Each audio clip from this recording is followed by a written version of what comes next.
Good evening, dear friend, wherever you are tonight, perhaps wrapped in a blanket or watching snow drift beyond your window. Welcome back. Tell me in the comments, where are you listening from? And what time is it there? I love seeing your voices from every corner of the world. Tonight, we open one of the most beloved tales of all time, A Christmas Carol by Charles Dickens. A story of ghosts and grace, of cold hearts and warm light, carrying the timeless spirit of Christmas through every shadow. So breathe softly. Let the world fall quiet around you. And listen. Our journey begins here. Stave I, Marley's Ghost. Marley was dead to begin with. There is no doubt whatever about that. The register of his burial was signed by the clergyman, the clerk, the undertaker, and the chief mourner. Scrooge signed it, and Scrooge's name was good upon change for anything he chose to put his hand to. Old Marley was as dead as a doornail. Mind, I don't mean to say that I know, of my own knowledge, what there is particularly dead about a doornail. I might have been inclined, myself, to regard a coffin nail as the deadest piece of ironmongery in the trade. But the wisdom of our ancestors is in the simile, and my unhallowed hands shall not disturb it, or the country's done for. You will therefore permit me to repeat emphatically that Marley was as dead as a doornail. Scrooge knew he was dead. Of course he did. How could it be otherwise? Scrooge and he were partners for I don't know how many years. Scrooge was his sole executor, his sole administrator, his sole assign, his sole residuary legatee, his sole friend, and sole mourner. And even Scrooge was not so dreadfully cut up by the sad event, but that he was an excellent man of business on the very day of the funeral, and solemnized it with an undoubted bargain. The mention of Marley's funeral brings me back to the point I started from. There is no doubt that Marley was dead. This must be distinctly understood, or nothing wonderful can come of the story I am going to relate. If we were not perfectly convinced that Hamlet's father died before the play began, there would be nothing more remarkable in his taking a stroll at night, in an easterly wind, upon his own ramparts, than there would be in any other middle-aged gentleman rashly turning out after dark in a breezy spot, say St. Paul's churchyard, for instance, literally to astonish his son's weak mind. Scrooge never painted out old Marley's name. There it stood, years afterwards, above the warehouse door. Scrooge and Marley. The firm was known as Scrooge and Marley. Sometimes people new to the business called Scrooge, Scrooge, and sometimes Marley, but he answered to both names. It was all the same to him. Oh, but he was a tight-fisted hand at the grindstone, Scrooge, a squeezing, wrenching, grasping, scraping, clutching, covetous, old sinner, hard and sharp as flint, from which no steel had ever struck out generous fire, secret and self-contained, and solitary as an oyster.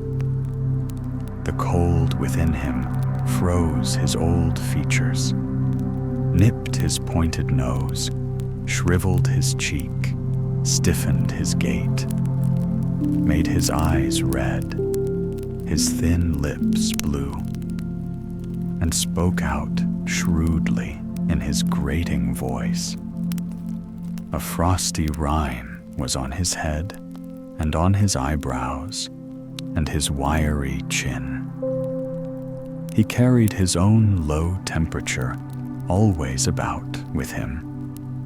He iced his office in the dog days and didn't thaw it 1 degree at Christmas. External heat and cold had little influence on Scrooge. No warmth could warm, no wintry weather chill him. No wind that blew was bitterer than he. No falling snow was more intent upon its purpose. No pelting rain less open to entreaty. Foul weather didn't know where to have him. The heaviest rain and snow and hail and sleet could boast of the advantage over him in only one respect. They often came down handsomely, and Scrooge never did. Nobody ever stopped him in the street to say with gladsome looks, "My dear Scrooge, how are you? When will you come to see me?" No beggars implored him to bestow a trifle. No children asked him what it was o'clock. No mother or woman ever once in all his life inquired the way to such and such a place of Scrooge. Even the blind men's dogs appeared to know him, and when they saw him coming on, would tug their owners into doorways and up courts, and then would wag their tails as though they said, "No eye at all is better than an evil eye, dark master." But what did Scrooge care? It was the very thing he liked. To edge his way along the crowded paths of life, warning all human sympathy to keep its distance, was what the knowing ones call nuts to Scrooge. Once upon a time, of all the good days in the year, on Christmas Eve, old Scrooge sat busy in his counting house. It was cold, bleak, biting weather, foggy withal, and he could hear the people in the court outside go wheezing up and down, beating their hands upon their breasts and stamping their feet upon the pavement stones to warm them. The city clocks had only just gone 3, but it was quite dark already. It had not been light all day, and candles were flaring in the windows of the neighboring offices, like ruddy smears upon the palpable brown air.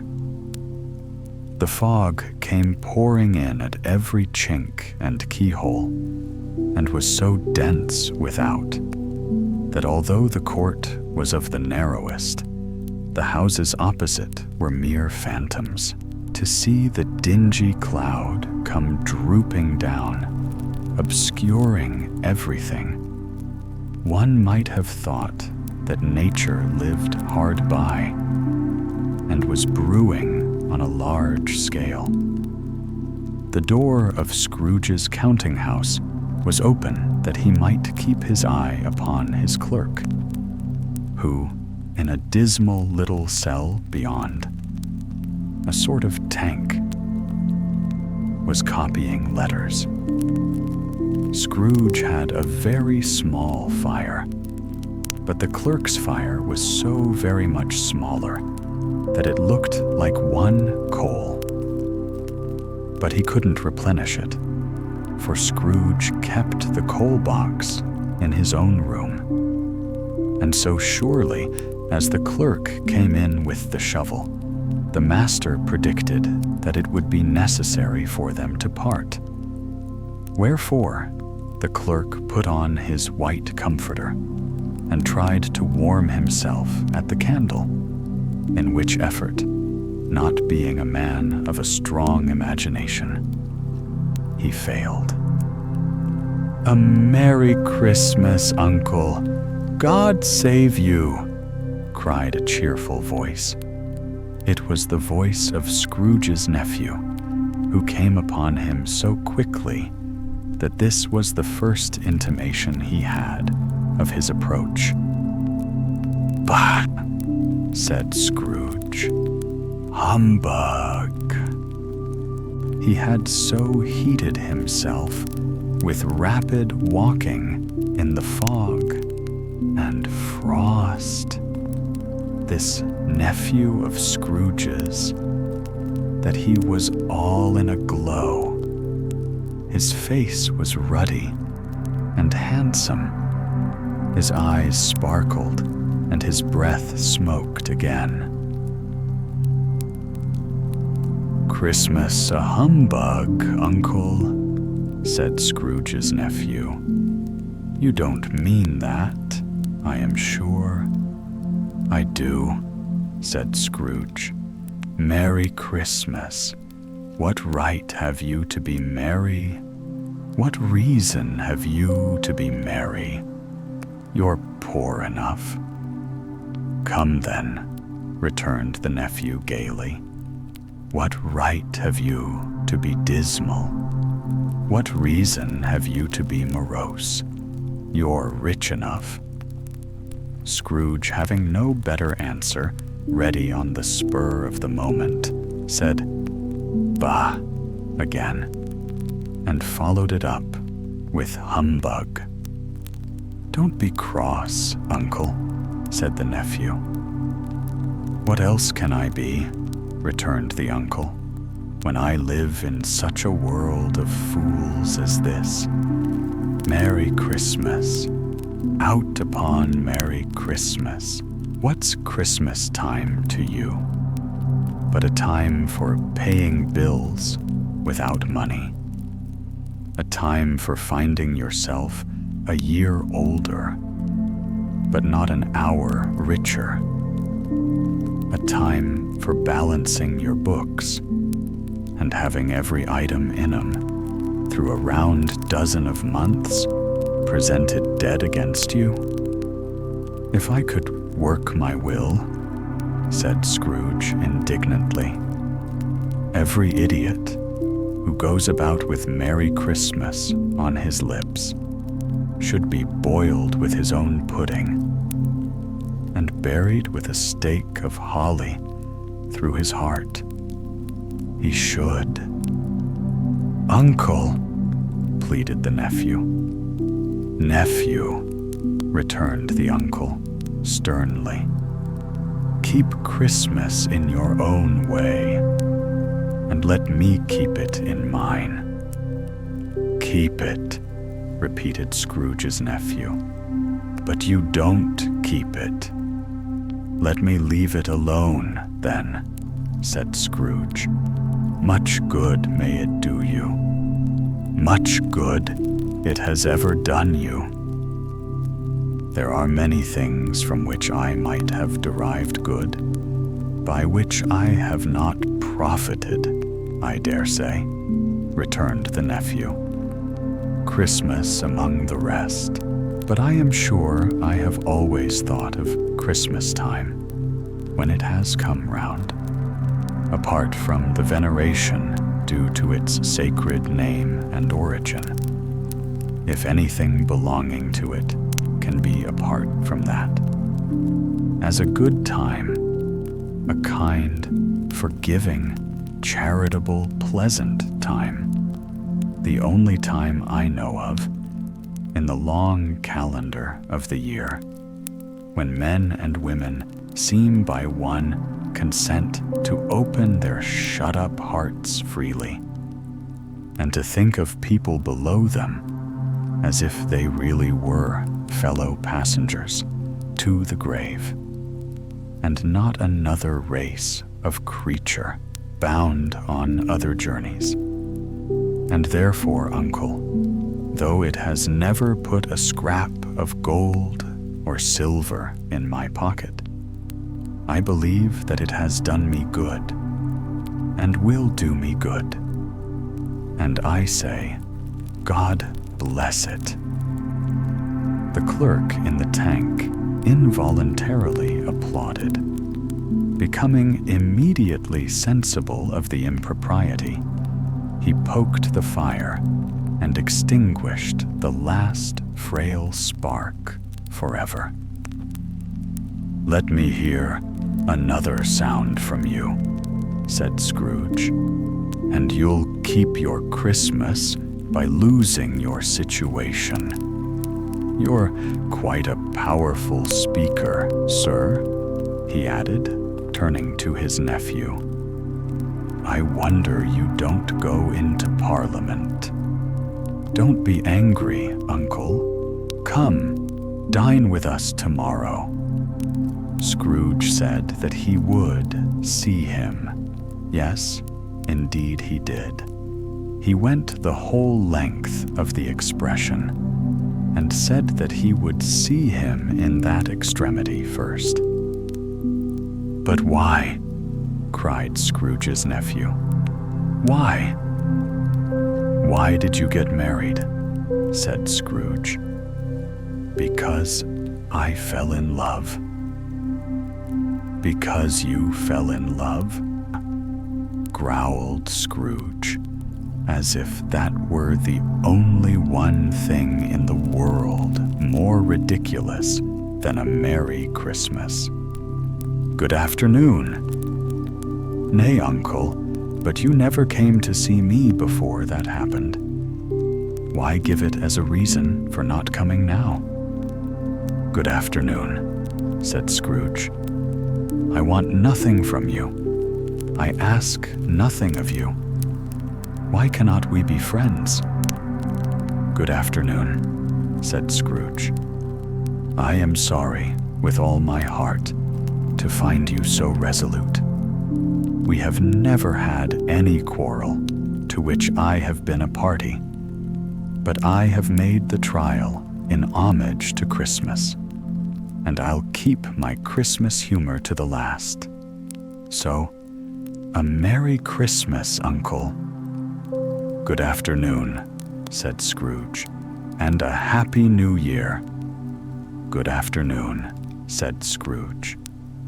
His nephew left the room without an angry word, notwithstanding. He stopped at the outer door to bestow the greetings. "Christmas a humbug, uncle," said Scrooge's nephew. "You don't mean that, I am sure." "I do," said Scrooge. "Merry Christmas. What right have you to be merry? What reason have you to be merry? You're poor enough." "Come then," returned the nephew gaily.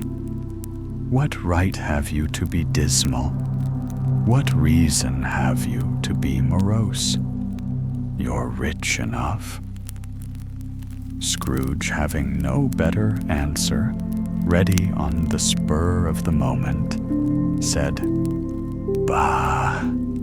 again, and followed it up with humbug. "Don't be cross, uncle," said the nephew. "What else can I be?" returned the uncle, "when I live in such a world of fools as this? Merry Christmas. Out upon Merry Christmas.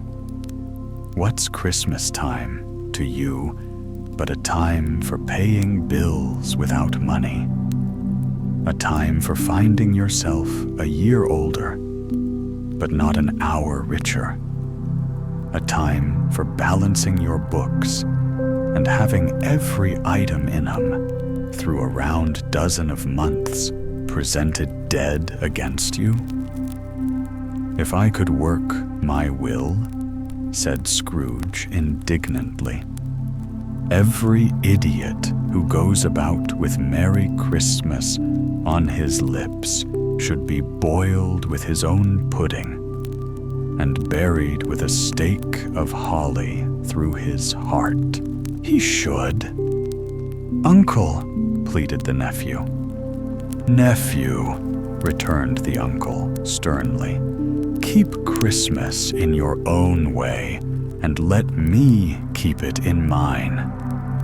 "Keep it," repeated Scrooge's nephew, "but you don't keep it."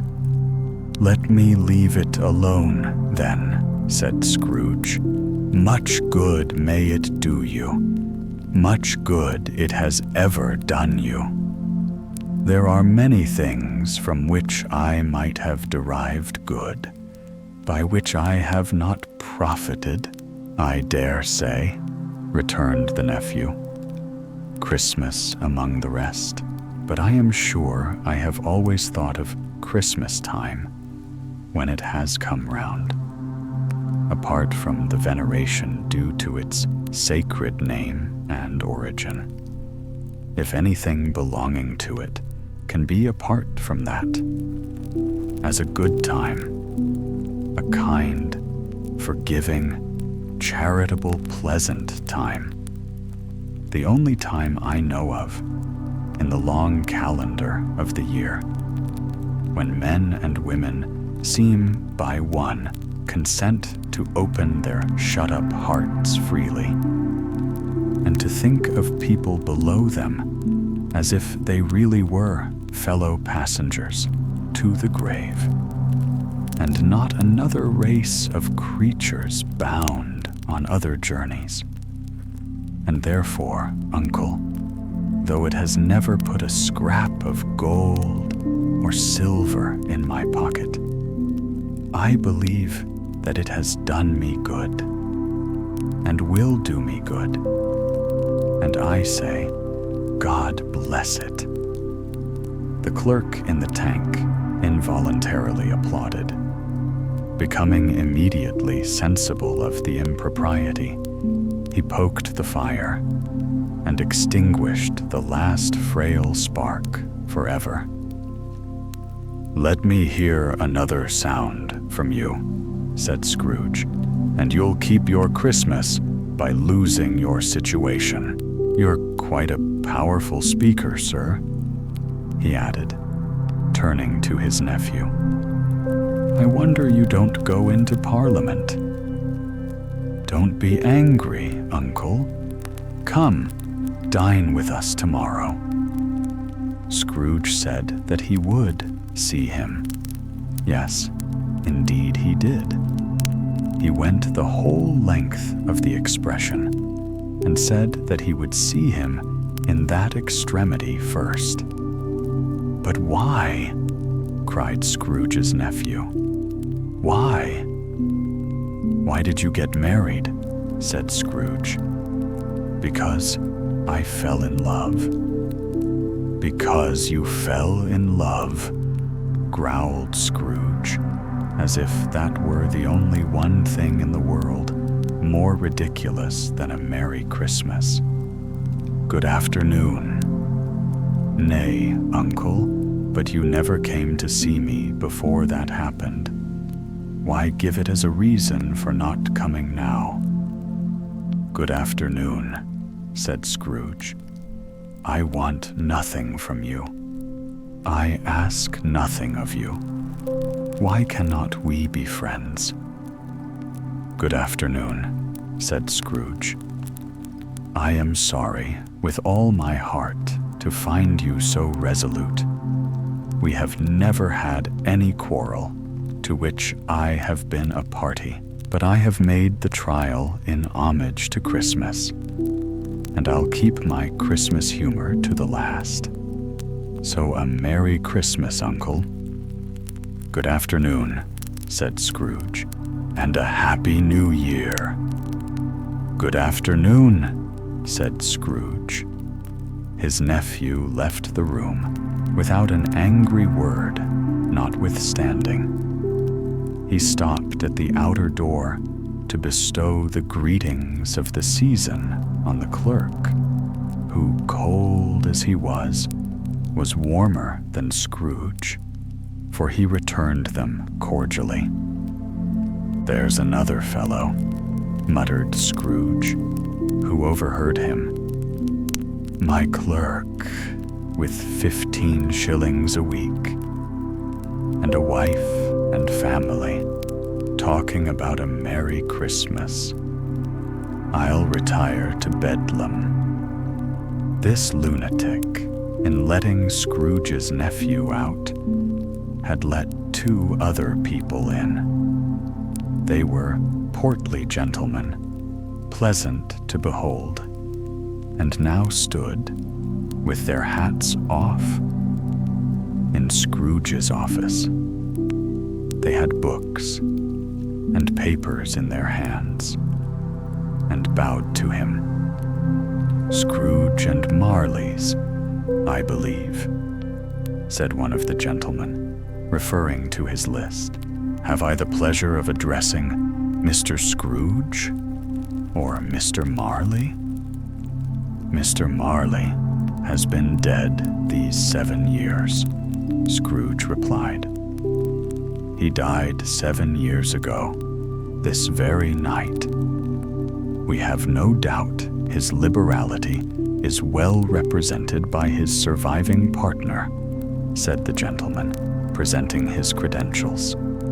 It certainly was, for they had been 2 kindred spirits. At the ominous word liberality, Scrooge frowned and shook his head and handed the credentials back.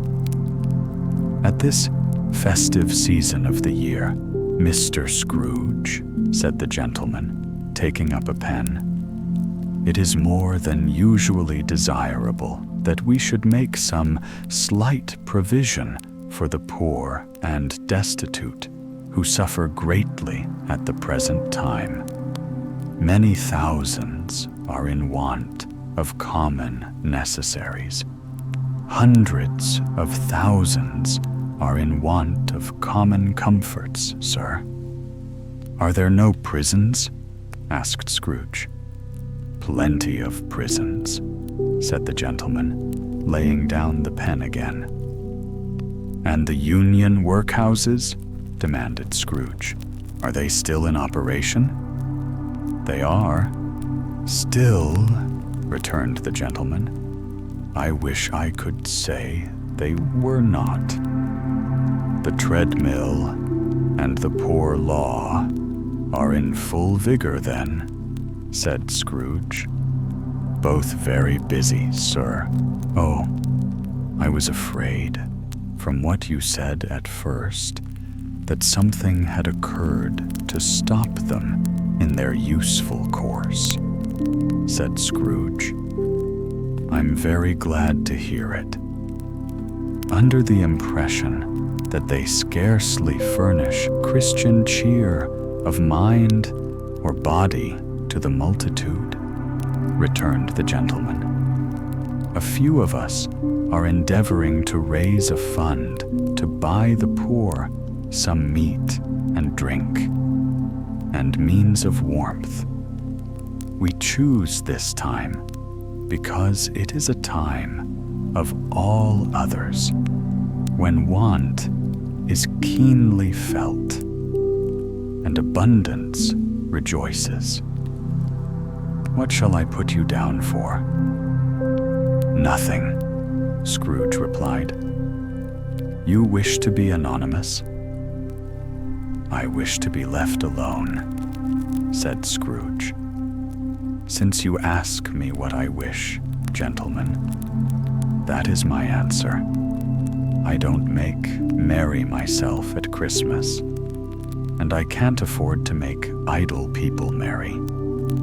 I help to support the establishments I have mentioned. They cost enough, and those who are badly off must go there. Many can't go there, and many would rather die. If they would rather die, said Scrooge, they had better do it, and decrease the surplus population. Besides, excuse me, I don't know that. But you might know it, observed the gentleman. It's not my business, Scrooge returned. It's enough for a man to understand his own business, and not to interfere with other people's. Mine occupies me constantly. Good afternoon, gentlemen. Seeing clearly that it would be useless to pursue their point, the gentleman withdrew. Scrooge resumed his labors with an improved opinion of himself, and in a more facetious temper than was usual with him. Meanwhile, the fog and darkness thickened so that people ran about with flaring links, proffering their services to go before horses in carriages and conduct them on their way. The ancient tower of a church, whose gruff old bell was always peeping slyly down at Scrooge out of a Gothic window in the wall, became invisible and struck the hours and quarters in the clouds with tremulous vibrations afterwards, as if its teeth were chattering in its frozen head up there. The cold became intense. In the main street, at the corner of the court, some laborers were repairing the gas pipes and had lighted a great fire in a brazier, round which a party of ragged men and boys were gathered, warming their hands and winking their eyes before the blaze in rapture, the water plug being left in solitude, its overflowings sullenly congealed and turned to misanthropic ice. The brightness of the shops where holly sprigs and berries crackled in the lamp heat of the windows made pale faces ruddy as they passed.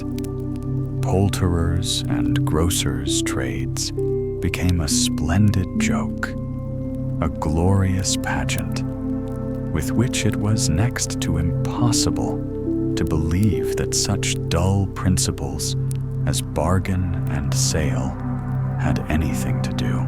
The Lord Mayor, in the stronghold of the mighty mansion house, gave orders to his 50 cooks and butlers to keep Christmas as a Lord Mayor's household should. And even the little tailor, whom he had fined 5 shillings on the previous Monday for being drunk and bloodthirsty in the streets, stirred up tomorrow's pudding in his garret, while his lean wife and the baby sallied out to buy the beef. Foggier yet, and colder, piercing, searching, biting cold. If the good Saint Dunstan had but nipped the evil spirit's nose with a touch of such weather as that, instead of using his familiar weapons, then indeed he would have roared to lusty purpose. the owner of one scant young nose, gnawed and mumbled by the hungry cold as bones are gnawed by dogs, stooped down at Scrooge's keyhole to regale him with a Christmas carol. But at the first sound of "God bless you, merry gentlemen, may nothing you disown," Scrooge seized the ruler with such energy of action that the singer fled in terror, leaving the keyhole to the fog and even more congenial frost. At length, the hour of shutting up the counting house arrived. With an ill will, Scrooge dismounted from his stool and tacitly admitted the fact to the expectant clerk in the tank, who instantly snuffed his candle out and put on his hat. "You'll want all day tomorrow, I suppose," said Scrooge. "If quite convenient, sir." "It's not convenient," said Scrooge, "and it's not fair. If I was to stop half a crown for it, you'd think yourself ill-used, I'll be bound." The clerk smiled faintly. "And yet," said Scrooge, "you don't think me ill-used when I pay a day's wages for no work?" The clerk observed that it was only once a year. "A poor excuse for picking a man's pocket every 25th of December," said Scrooge, buttoning his great coat to the chin. "But I suppose you must have the whole day. Be here all the earlier next morning." The clerk promised that he would, and Scrooge walked out with a growl. The office was closed in a twinkling, and the clerk, with the long ends of his white comforter dangling below his waist, for he boasted no great coat, went down a slide on Cornhill, at the end of a lane of boys, 20 times, in honor of its being Christmas Eve, and then ran home to Camden Town as hard as he could pelt. To play at blindman's buff, Scrooge took his melancholy dinner in his usual melancholy tavern, and having read all the newspapers and beguiled the rest of the evening with his banker's book, went home to bed. He lived in chambers which had once belonged to his deceased partner. They were a gloomy suite of rooms in a lowering pile of building up a yard where it had so little business to be that one could scarcely help fancying it must have run there when it was a young house, playing at hide-and-seek with other houses, and forgotten the way out again. It was old enough now, and dreary enough, for nobody lived in it but Scrooge, the other rooms being all let out as offices. The yard was so dark that even Scrooge, who knew its every stone, was fain to grope with his hands. The fog and frost so hung about the black old gateway of the house that it seemed as if the genius of the weather sat in mournful meditation on the threshold. Now, it is a fact that there was nothing at all particular about the knocker on the door, except that it was very large. It is also a fact that Scrooge had seen it, night and morning, during his whole residence in that place. Also, that Scrooge had as little of what is called fancy about bra, him as any man in the city of London, even including, which is a bold word, the corporation, alderman, and livery. Let it also be borne in mind that Scrooge had not bestowed one thought on Marley since his last mention of his 7 years dead partner that afternoon. And then, let any man explain to me, if he can, how it happened that Scrooge, having his key in the lock of the door, saw in the knocker, without its undergoing any intermediate process of change, not a knocker, but Marley's face. Marley's face. It was not in impenetrable shadow, as the other objects in the yard were, but had a dismal light about it, like a bad lobster in a dark cellar. It was not angry or ferocious, but looked at Scrooge as Marley used to look, with ghostly spectacles turned up on its ghostly forehead. The hair was curiously stirred, as if by breath or hot air, and though the eyes were wide open, they were perfectly motionless. That and its livid color made it horrible, but its horror seemed to be in spite of the face and beyond its control, rather than a part of its own expression. As Scrooge looked fixedly at this phenomenon, it was a knocker again.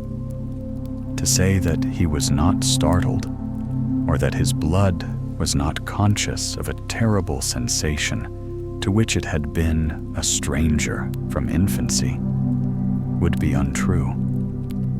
But he put his hand upon the key he had relinquished, turned it sturdily, walked in, and lighted his candle. He did pause, with a moment's irresolution, before he shut the door, and he did look cautiously behind it first, as if he half expected to be terrified with the sight of Marley's pigtail sticking out into the hall. But there was nothing on the back of the door, except the screws and nuts that held the knocker on, so he said, "Pooh, pooh," and closed it with a bang. The sound resounded through the house like thunder.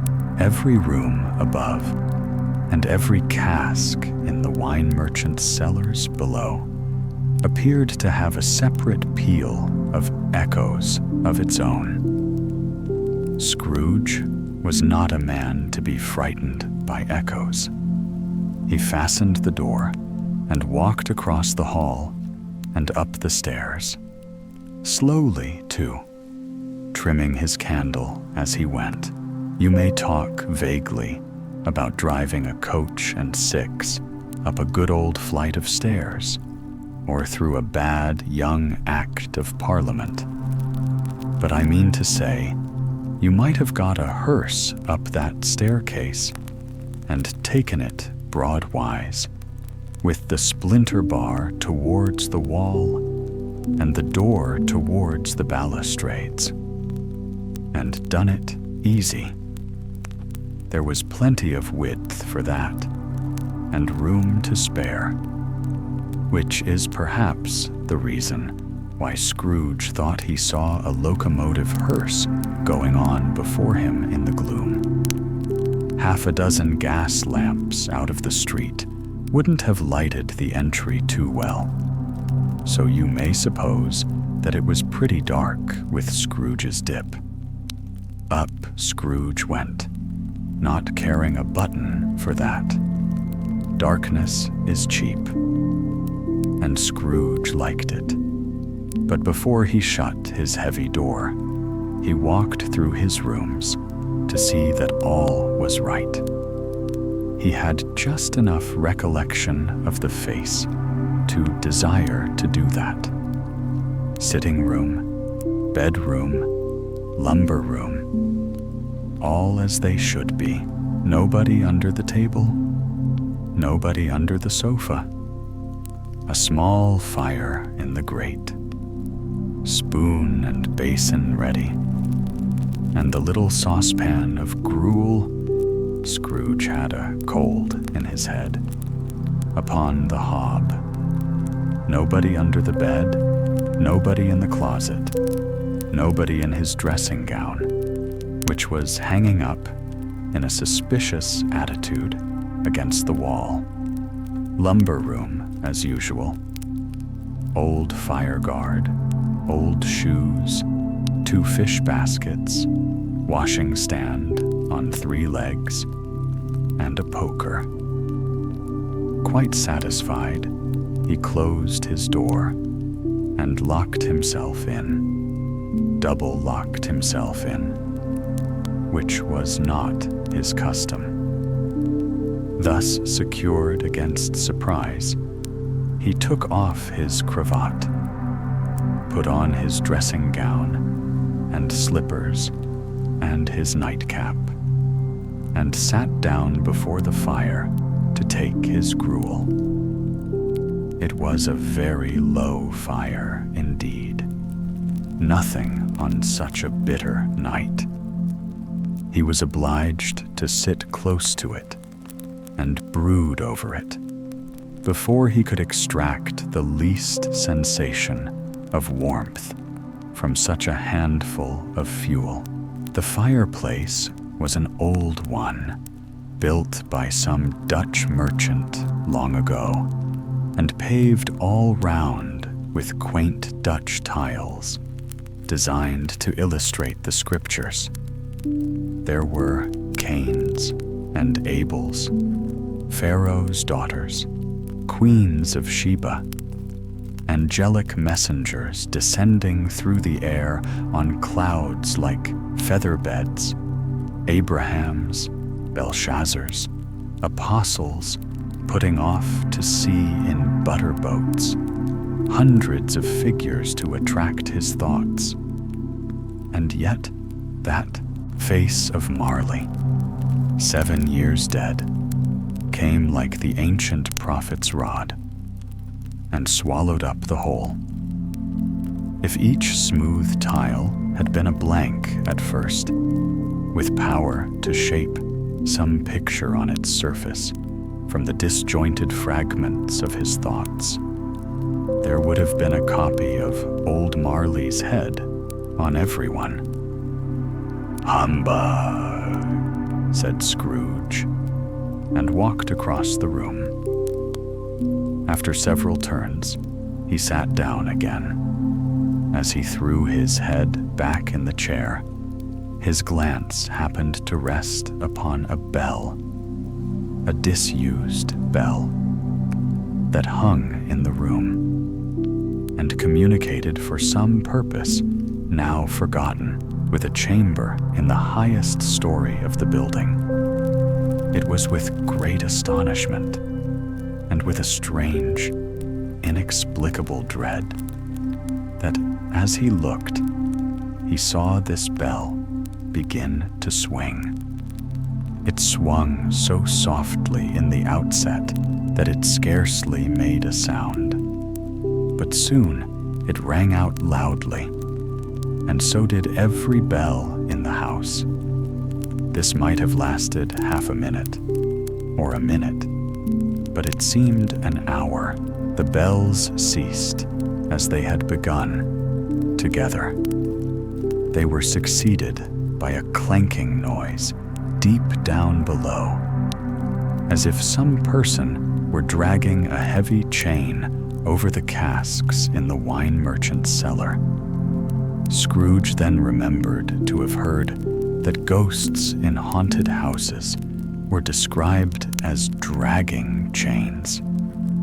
The cellar door flew open with a booming sound, and then he heard the noise much louder on the floors below.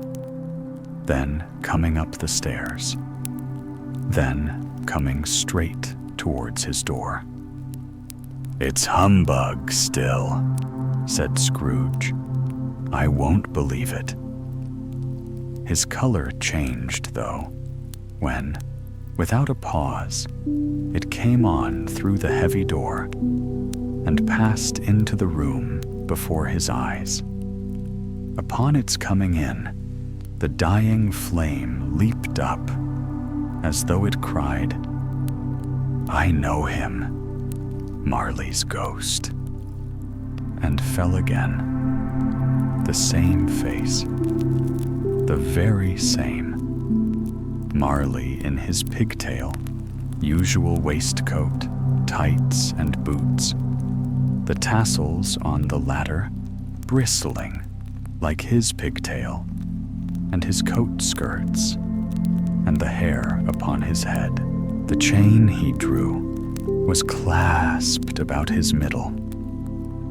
It was long and wound about him like a tail, and it was made, for Scrooge observed it closely, of cash boxes, keys, padlocks, ledgers, deeds, and heavy purses wrought in steel. His body was transparent, so that Scrooge, observing him and looking through his waistcoat, could see the 2 buttons on his coat behind. Scrooge had often heard it said that Marley had no bowels, but he had never believed it until now.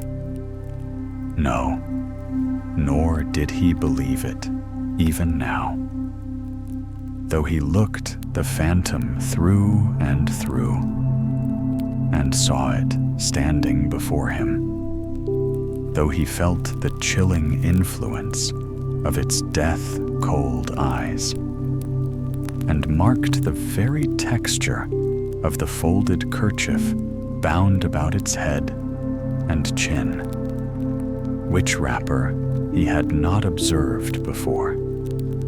He was still incredulous, and fought against his senses. "How now?" said Scrooge, caustic and cold as ever. "What do you want with me?"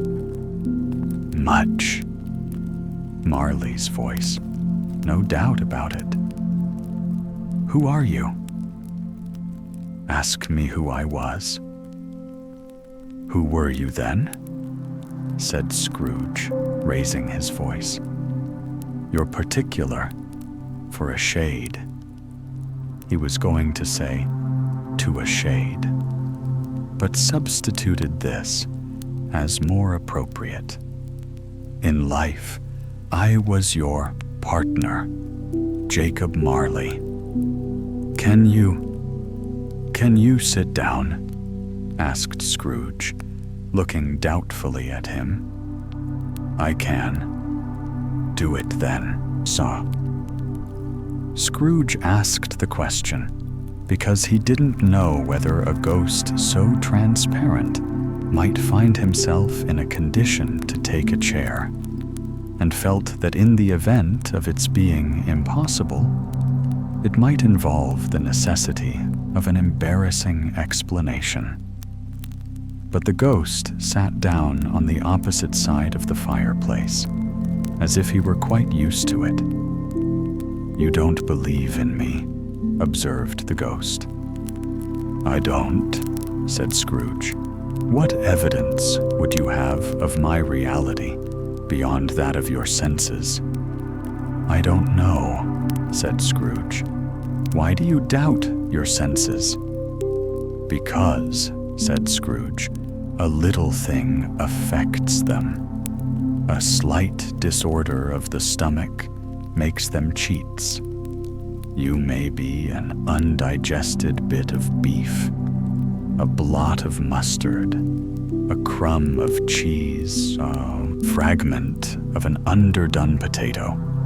There's more of gravy than of grave about you, whatever you are. Scrooge was not much in the habit of cracking jokes, nor did he feel, in his heart, by any means waggish then. The truth is that he tried to be smart, as a means of distracting his own attention and keeping down his terror, for the specter's voice disturbed the very marrow in his bones. To sit, staring at those fixed glazed eyes, in silence for a moment, would play, Scrooge felt, the very deuce with him. There was something very awful, too, in the specter's being provided with an infernal atmosphere of its own. Scrooge could not feel it himself, but this was clearly the case. For though the ghost sat perfectly motionless, its hair and skirts and tassels were still agitated as by the hot vapor from an oven. "You see this toothpick?" said Scrooge, returning quickly to the charge for the reason just assigned, and wishing, though it were only for a second, to divert the vision's stony gaze from himself. "I do," replied the ghost. "You are not looking at it," said Scrooge. "But I see it," said the ghost, notwithstanding. "Well," returned Scrooge, "I have but to swallow this, and be for the rest of my days persecuted by a legion of goblins, all of my own creation. Humbug, I tell you, humbug!" At this the spirit raised a frightful cry and shook its chain with such a dismal and appalling noise that Scrooge held on tight to his chair to save himself from falling in a swoon. But how much greater was his horror when the phantom, taking off the bandage round its head, as if it were too warm to wear indoors, its lower jaw dropped down upon its breast. Scrooge fell upon his knees and clasped his hands before his face. "Mercy," he said, "dreadful apparition, why do you trouble me?" "Man of the worldly mind," replied the ghost, "do you believe in me or not?" "I do," said Scrooge. "I must. But why do spirits walk the earth? And why do they come to me?" "It is required of every man," the ghost returned, "that the spirit within him should walk abroad among his fellow men, and travel far and wide. And if that spirit goes not forth in life, it is condemned to do so after death.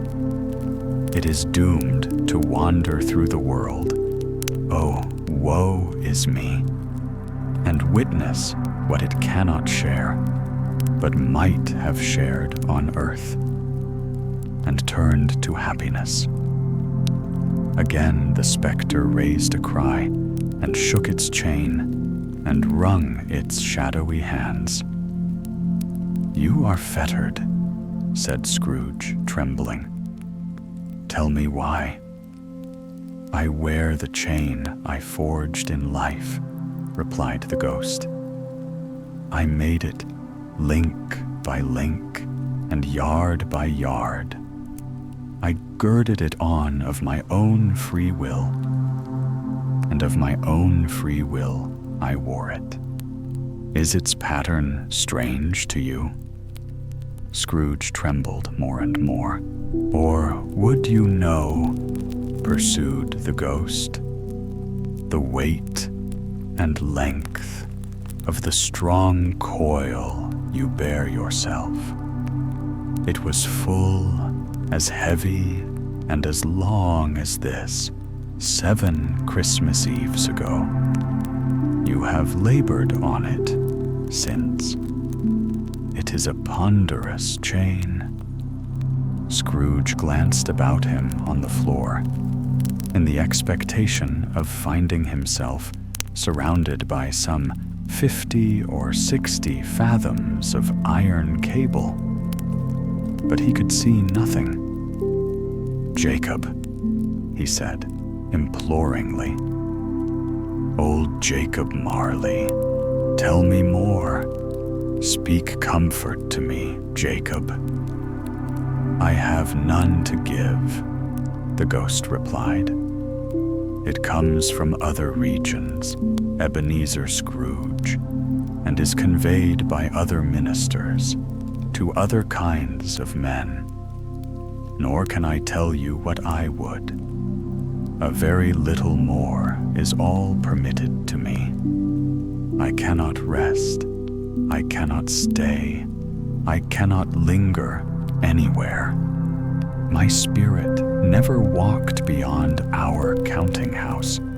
Mark me. In life, my spirit never roved beyond the narrow limits of our money-changing hole, and weary journeys lie before me." It was a habit with Scrooge, whenever he became thoughtful, to put his hands in his breeches pockets. Pondering on what the ghost had said, he did so now, but without lifting up his eyes or getting off his knees. "You must have been very slow about it, Jacob," Scrooge observed, in a business-like manner, though with humility and deference. "Slow," the ghost repeated. 7 years dead," mused Scrooge, "and traveling all the time." "The whole time," said the ghost.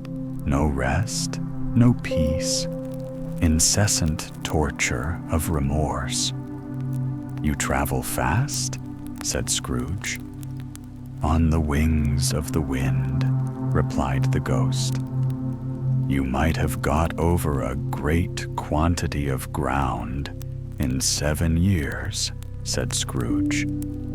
The ghost, on hearing this, set up another cry and clanked its chain so hideously in the dead silence of the night that the ward would have been justified in indicting it for a nuisance.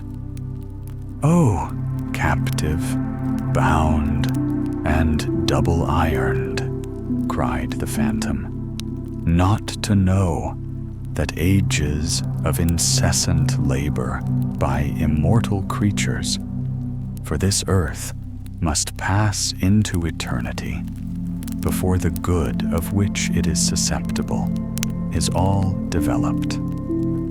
Not to know that any Christian spirit, working kindly in its little sphere, whatever it may be, will find its mortal life too short for its vast means of usefulness. Not to know that no space of regret can make amends for one life's opportunity misused. Yet such was I. Oh, such was I. But you were always a good man of business, Jacob," faltered Scrooge, who now began to apply this to himself.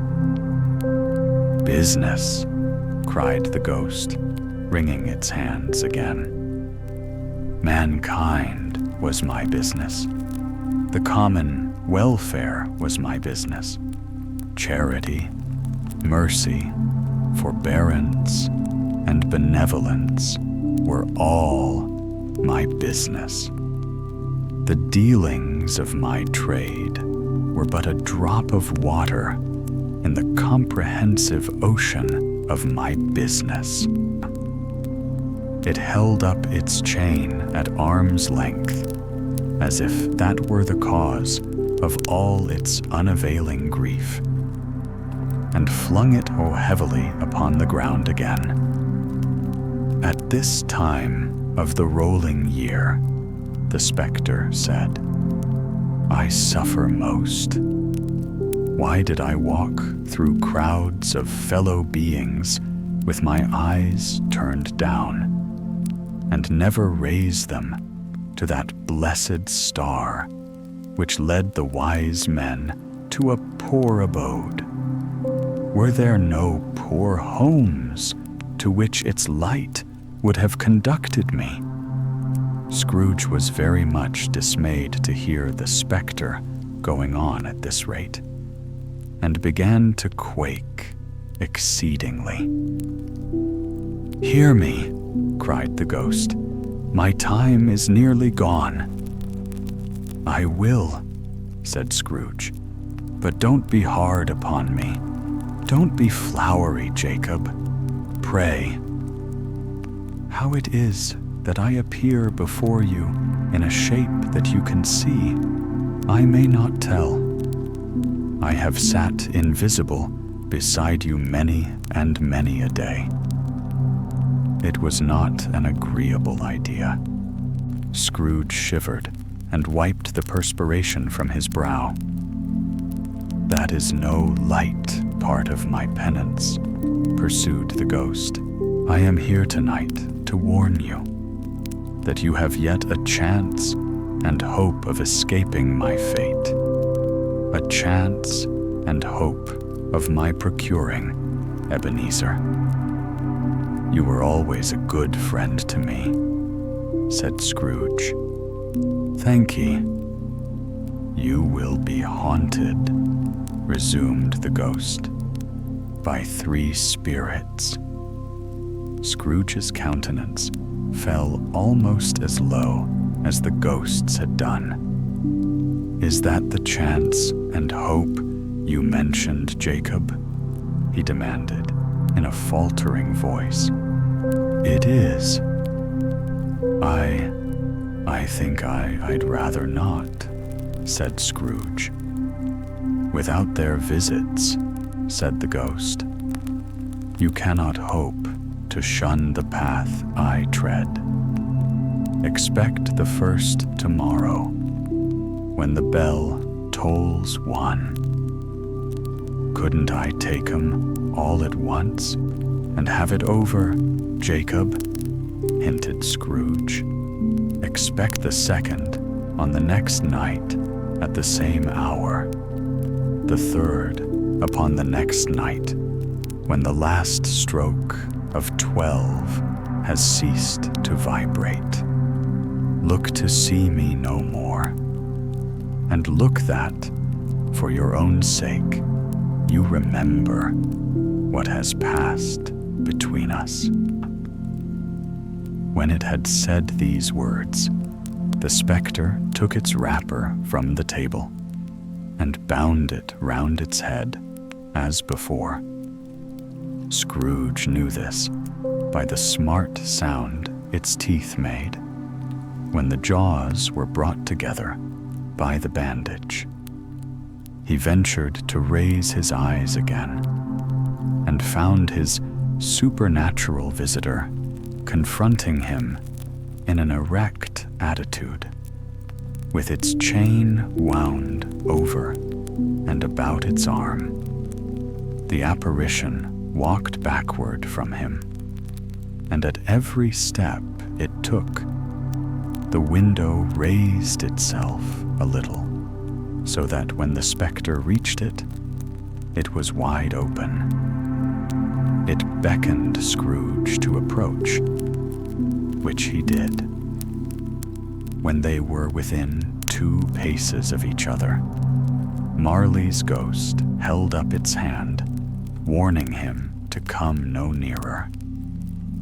Scrooge stopped, not so much in obedience as in surprise and fear, for on the raising of the hand, he became sensible of confused noises in the air, incoherent sounds of lamentation and regret, wailings inexpressibly sorrowful and self-accusatory.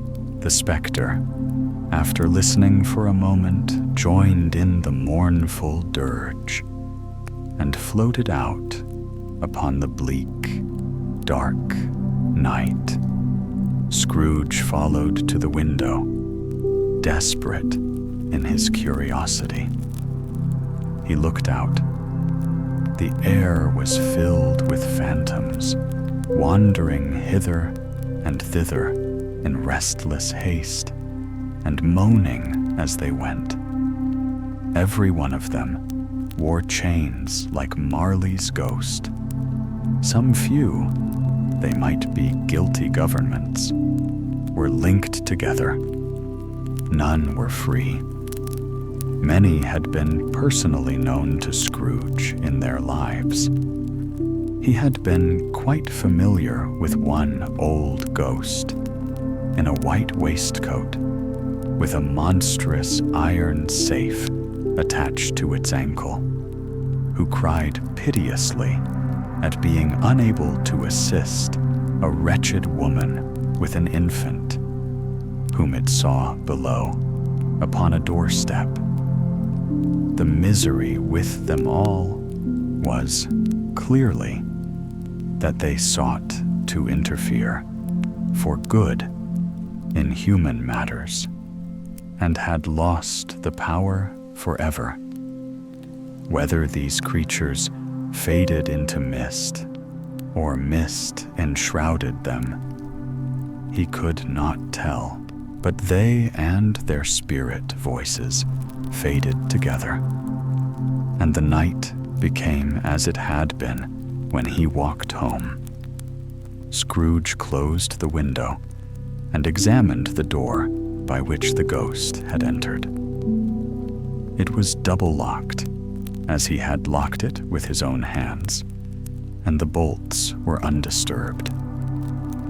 He tried to say, "Humbug," but stopped at the first syllable, and being, from the emotion he had undergone, or the fatigues of the day, or his glimpse of the invisible world, or the dull conversation of the ghost, or the lateness of the hour, much in need of repose, went straight to bed, without undressing, and fell asleep upon the instant.